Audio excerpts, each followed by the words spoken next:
So, a few films ago, the Pokemon movies managed to strike gold in a sense, with Lucario and the Mystery of Mew serving as advertising for Gen 4, as well as showcasing a Pokemon that will become one of the most favorite Pokemon in the entire series. So, here's a question.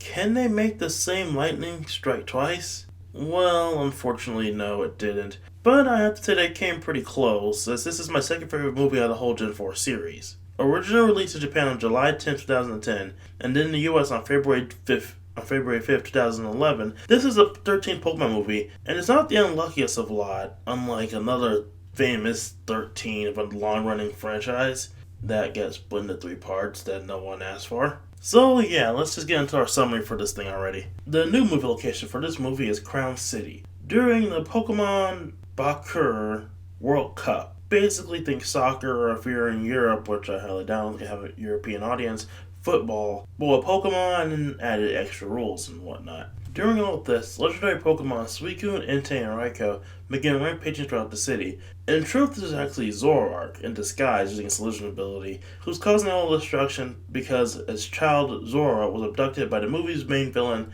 Grings Kaido, or Kodai, however you pronounce that. Anyway, he's trying to clear out the city in an attempt to make his search for Time Ripple easier, so basically he can absorb his power and keep his ability to see the future, which is slowly fading away. While all of this is going on, Zora manages to escape on its own and runs into Ash and friends. And then it goes to standard fare from there. Can Ash and friends manage to reunite mother and child and stop Kodai's malicious schemes?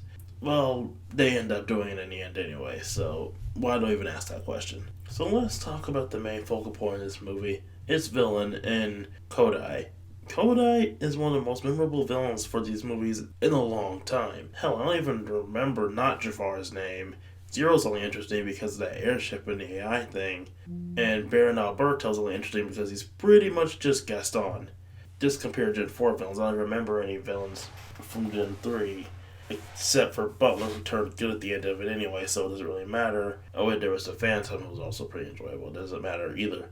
But basically, he's the most memorable villain that we've had in a long time. And in the entirety of the franchise, to my knowledge, I might be forgetting some obscure manga somewhere out there, or a specific scene in some random thing. He's the only villain to commit actual physical violence against a Pokemon with his own hands. I mean, you know how intense that is? Because he literally choked out Zora. Something no villain has ever done. Most villains, when they torture Pokemon, they use machines or, other Pokemon. They don't use their own hands. But Kodai, no, he grabs it and shakes it like it owes his money. Which it kind of does when you think about it. He's also one of the most selfless villains we've had in a while. Unlike previous films who all take over the world, his ultimate plan is just the ability to keep his own abilities, which he stole, in order to make smart business decisions. He's not out to take over the world, he's just out to continue staying rich and increase his own fortunes. Again, one of the most selfish villains we've ever had. Is he one of the greatest villains? I have to argue no, he's not the best. Again, his motivation never really extends past, I want more money, I want to keep my powers that make me more money. So he doesn't really live up to things like greatness or whatever. But he is still memorable, and not just for his Garchomp-inspired hairstyle.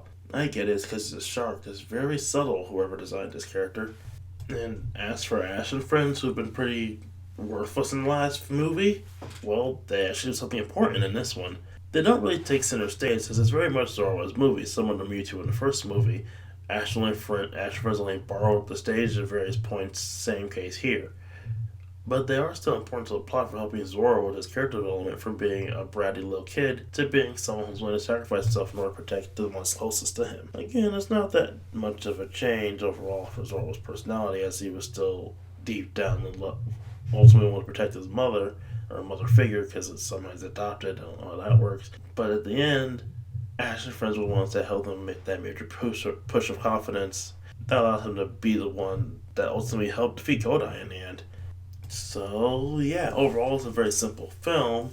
Not the best of movies, and certainly not really anything super complex, but still it's a fun, simple ride. And does its job appropriately, similar to the Lucario and Mystery movie before it. Now, this is the last Gen 4 movie, so how did Gen 4 hold up overall? Ultimately speaking, it was a mixed bag. This movie, as well as Rise of Dark, were pretty great. Giratina's a pretty good movie as well.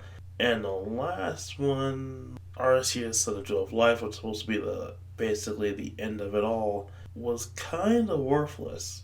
I mean, you really didn't do much of anything in that. So yeah, we're on to Gen 5, as we stand ready and willing to accept the worst decision that's ever happened in his entire movie franchise. But stay tuned for that one. Coming up next week. Till then, see you next time.